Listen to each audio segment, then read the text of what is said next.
He was the man everyone called when life collapsed. When marriages broke, when hope dimmed, when silence turned heavy, he was there. He had the kind of voice that steadied storms, the kind of eyes that said, "You're safe now." He carried people's pain like it was his own, though no one ever asked where he put it all when the day was done. He believed purpose was found in service, that if he kept giving, the ache inside him would stay quiet.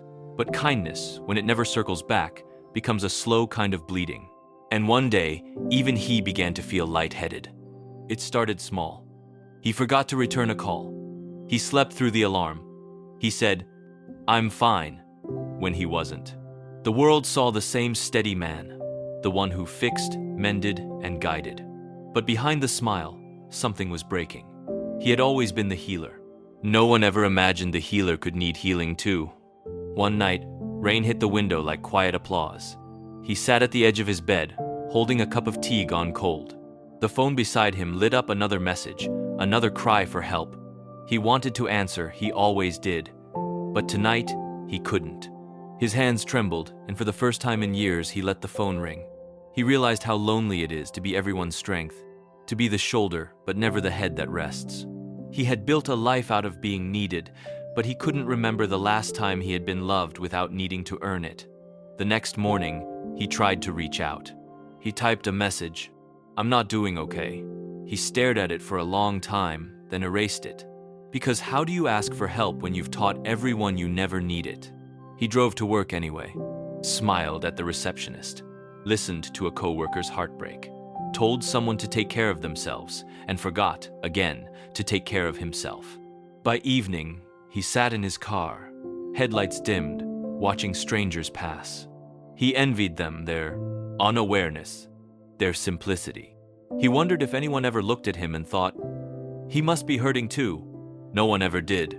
He had become too good at pretending. When he got home, the house met him with silence. Not peaceful silence, hollow silence. The kind that swallows you whole. He remembered the countless nights he'd stayed on the phone, talking people away from darkness. He wondered who would pick up for him if he called. The thought stung.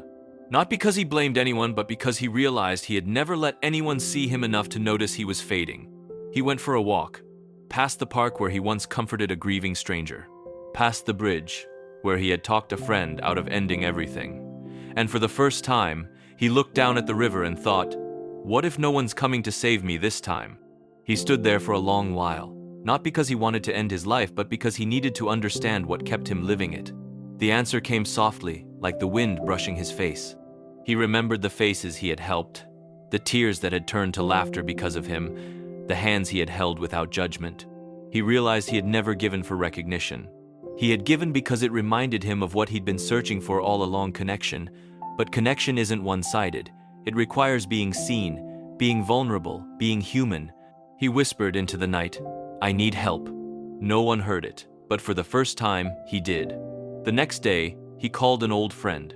When they asked how he was, he didn't say, "Fine." He said, "Tired."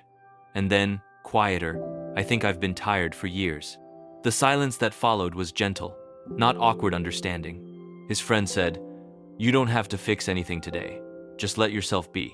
And something broke inside him, the part that thought love had to be earned through usefulness. In the weeks that followed, he started small. He learned to say no. He learned to rest without guilt. He learned that healing wasn't selfish, it was necessary. He stopped trying to save everyone and started allowing people to stand beside him, not beneath his care. And slowly, life softened. The world didn't collapse because he stopped holding it up. It just found a new balance. People began to notice the light in him again.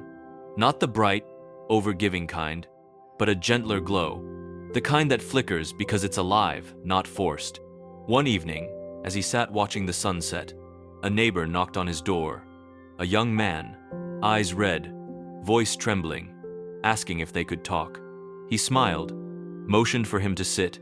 But this time, he didn't forget himself in the helping. He listened, shared, connected as equals. The boy left lighter, and he sat there, realizing something had shifted. He no longer helped to feel needed. He helped because he finally knew what it meant to be seen. He looked at the fading sun, feeling something rare peace.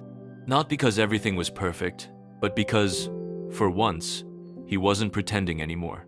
And that night, as he lay in bed, he finally whispered the truth he had been waiting to hear all his life. "I deserve the same kindness I give away." And the silence didn't answer back, it simply wrapped around him, like understanding.